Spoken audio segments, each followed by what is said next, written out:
आज के लेक्चर के अंदर हम डिस्कशन करेंगे कार्डियोवैस्कुलर सिस्टम के बारे में और ब्लड सर्कुलेटरी सिस्टम ह्यूमन के अंदर क्या होता है उसके बारे में हम बात करेंगे। तो हमें जैसे पता है कि ब्लड सर्कुलेटरी सिस्टम के अंदर क्या होता है कि जो ब्लड होता है हमारी बॉडी के अंदर किसी एक पार्ट से दूसरे पार्ट के अंदर जाता है और ब्लड को पंप करने के लिए एक स्पेशल ऑर्गन हमारी बॉडी के अंदर लगा होता है जिसको बोला जाता है हार्ट।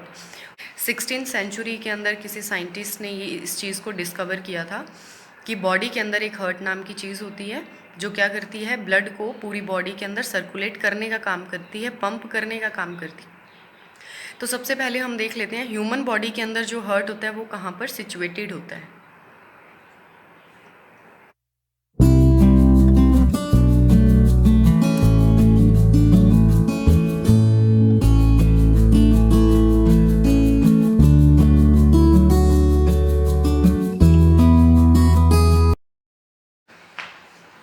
तो ये स्ट्रक्चर है ह्यूमन बॉडी का। ह्यूमन बॉडी के अंदर जो ये रीजन होता है, चेस्ट वाला जो रीजन होता है, इस रीजन को बोला जाता है thoracic cavity.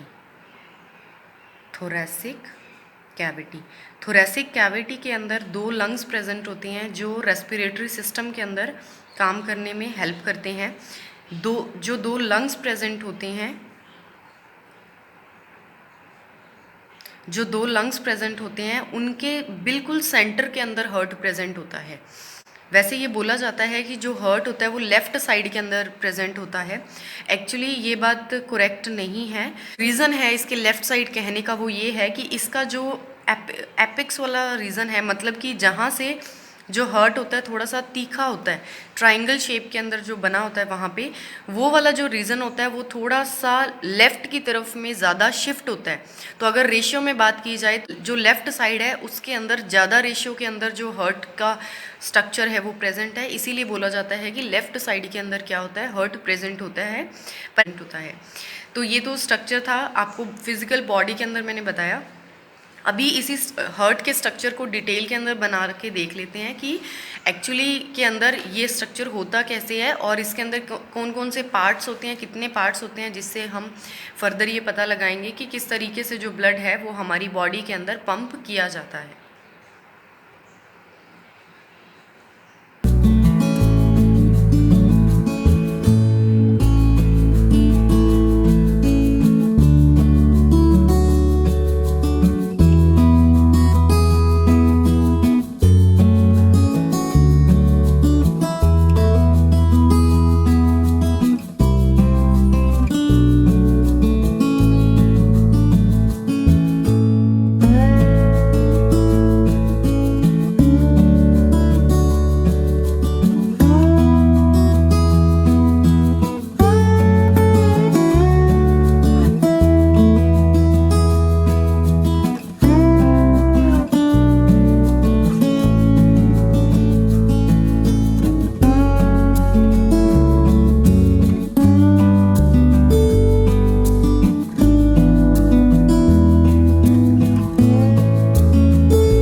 Of human heart longitudinal section.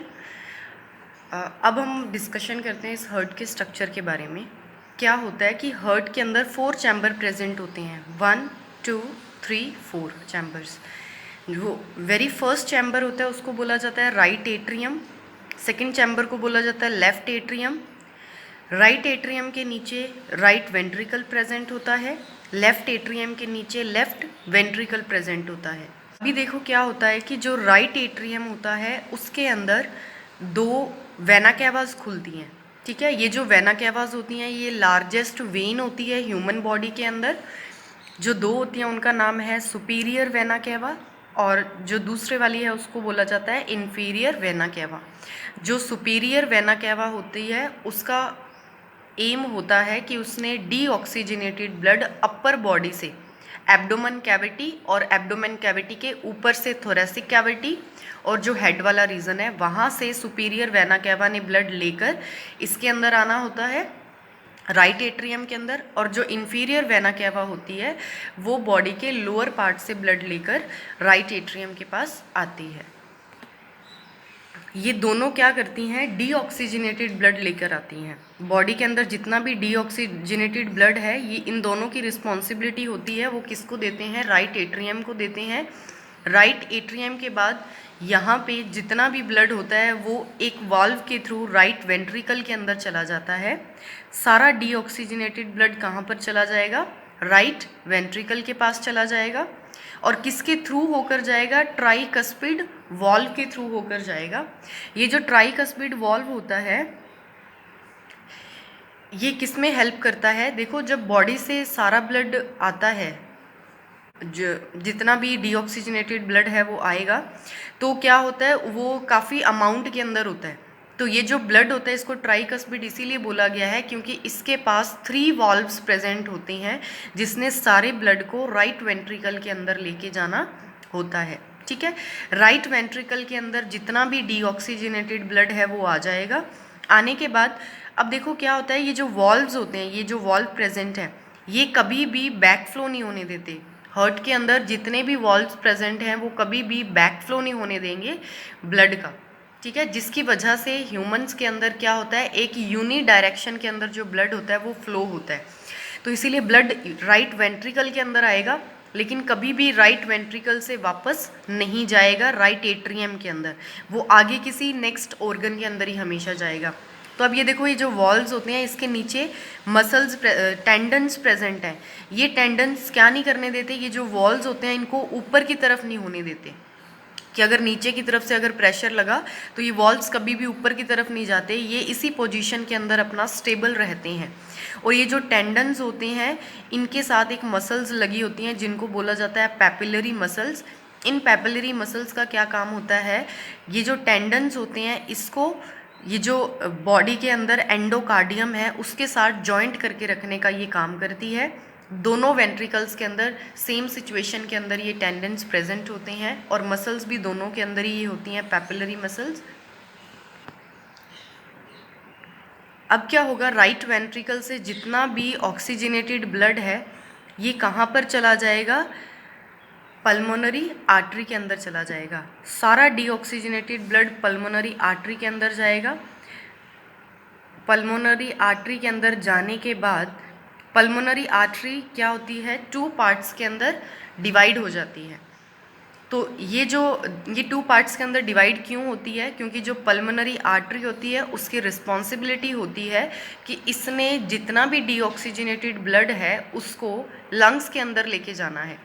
तो जो ये वाली डक्ट होगी, जो ये वाली पल्मोनरी आर्टरी होगी वो क्या करती है, लेफ्ट लंग के पास ब्लड लेके जाती है, और जो ये वाली पल्मोनरी आर्टरी होती है ये राइट लंग के पास लेके जाती है। उसके बाद क्या होता है, पल्मोनरी वेन आती है, ठीक है। पल्मोनरी वेन में अभी तक हम क्या कर रहे थे, डीऑक्सीजनेटेड ब्लड की बात कर रहे थे।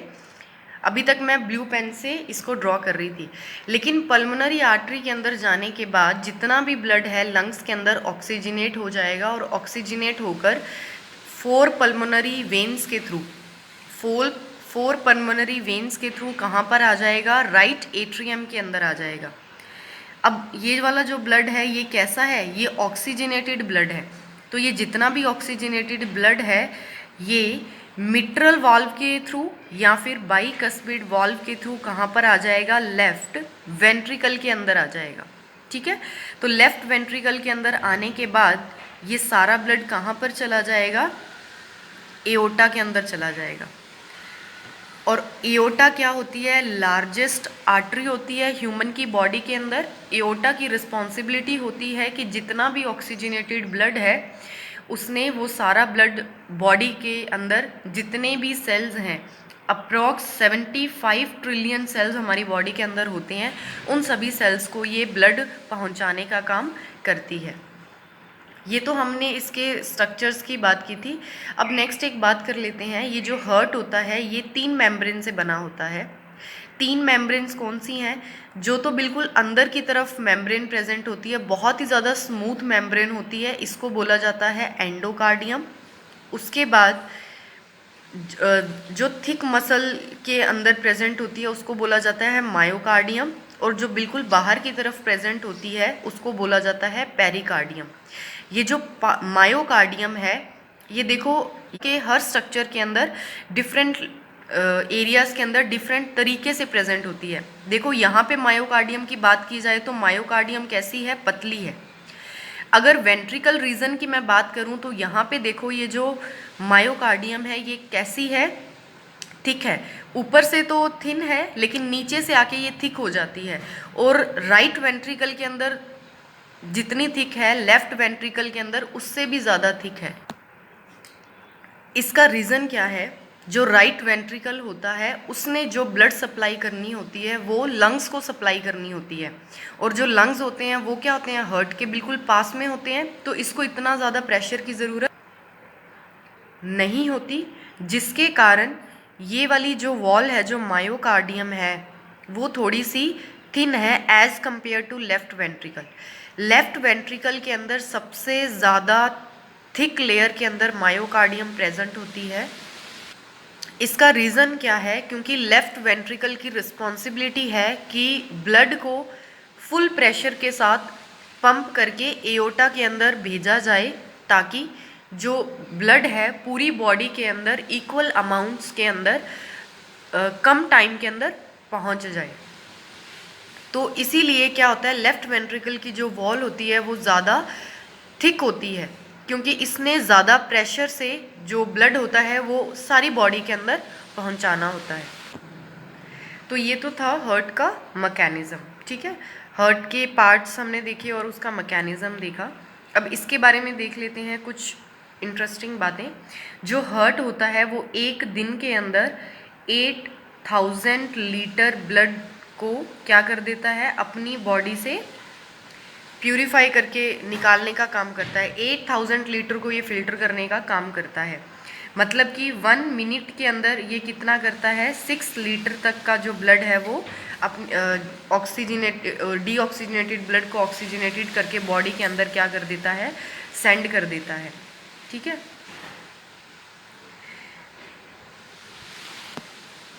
और हार्ट कार्डिक मसल का बना होता है, कार्डिक मसल का बना होता है। हार्ट के पास एक इंटरेस्टिंग बात यह है कि हार्ट अपनी खुद की इलेक्ट्रिक इम्पल्सिस को ओरिजिनेट कर सकता है। तो अपनी खुद की इलेक्ट्रिक इम्पल्सिस को ओरिजिनेट करने के लिए इसके पास 2 नोड्स प्रेजेंट होते हैं, एक SA नोड और एक AV नोड। ये नोड्स क्या करते हैं, इसको इलेक्ट्रिक इम्पल्सिस सेंड करने का काम करते हैं। इसीलिए हार्ट को अगर ह्यूमन बॉडी से बाहर भी निकाल दिया जाए तो भी ये क्या करता है, कंटिन्यू अपनी जो बीटिंग होती है उसको कंटिन्यू रख पाता है, जब तक इसके अंदर ऑक्सीजनेटेड ब्लड प्रेजेंट है या ऑक्सीजन प्रेजेंट है। जब इसकी बॉडी में से ऑक्सीजन की सप्लाई बंद हो जाती है, उसी केस के अंदर जो हार्ट होता है वो बीट करना बंद करता है। नेक्स्ट बात है कि ह्यूमन के अंदर जो इसका हार्ट होता है ये बोला जाता है कि ये डबल सर्कुलेशन करता है। क्या करता है, डबल सर्कुलेशन करता है। अब इस बात को समझते हैं कि ये डबल सर्कुलेशन एक्चुअली किस तरीके से करता है। ह्यूमन के अंदर जो सर्कुलेशन होगी वो डबल सर्कुलेशन होगी। इसके अंदर जो सर्कुलेशन होती है वो 2 तरीके से पाई जाती है ह्यूमन हार्ट के अंदर। दो तरीके से कौन सी है, एक को तो बोला जाता है pulmonary circulation and second is systematic circulation. अब देखो साइंस की टर्म के अंदर हमेशा क्या होता है, ये जो पल्मोनरी वर्ड होता है ये लंग्स के लिए यूज़ किया जाता है, ठीक है।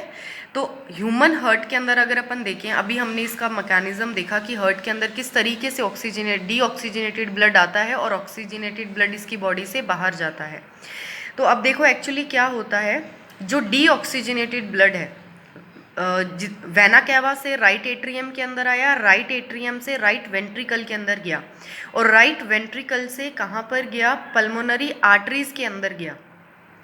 तो ये वाला जो सर्कुलेशन है जिसके अंदर डीऑक्सीजनेटेड ब्लड ही हार्ट के अंदर रह रहा है, इसको बोला जाता है पल्मोनरी सर्कुलेशन। तो राइट एट्रियम से राइट वेंट्रिकल से पल्मोनरी आर्टरी के अंदर जब जाता है, इसको क्या बोला जाता है, पल्मोनरी सर्कुलेशन, ठीक है।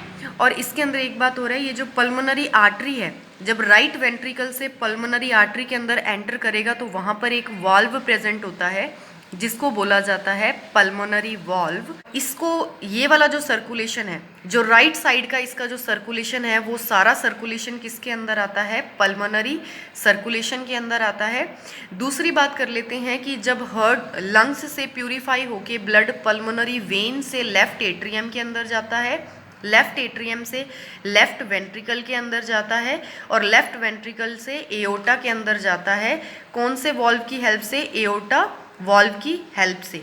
तो इस सिस्टम को बोला जाता है, जो लेफ्ट साइड के अंदर जितना भी सिस्टम होता है ह्यूमन बॉडी के अंदर उसको बोला जाता है सिस्टमैटिक सर्कुलेशन, ठीक है। तो राइट सर्कुलेशन जो है सारा उसको बोला जाता है पल्मोनरी और जो लेफ्ट सर्कुलेशन है उसको क्या बोला जाता है, सिस्टमैटिक सर्कुलेशन। इसीलिए ह्यूमन बॉडी के अंदर बोला जाता है कि ह्यूमन का हार्ट कैसा होता है, डबल सर्कुलेटेड होता है।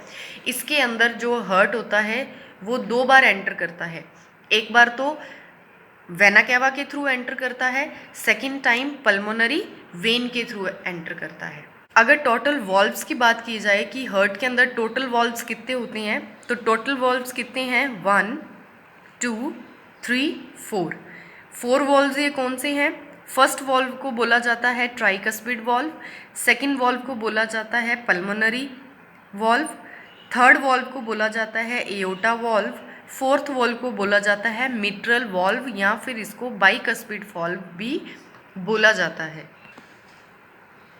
और हार्ट का ये जो बेस वाला जो तीखे वाला पोर्शन होता है इसको बोला जाता है एपेक्स ऑफ हार्ट, ठीक है। यही वो एपेक्स है जो थोड़ा सा ज़्यादा लेफ्ट की तरफ टिल्ट हुआ होता है, जिसके कारण क्या बोला जाता है कि जो हार्ट होता है वो लेफ्ट साइड में होता है।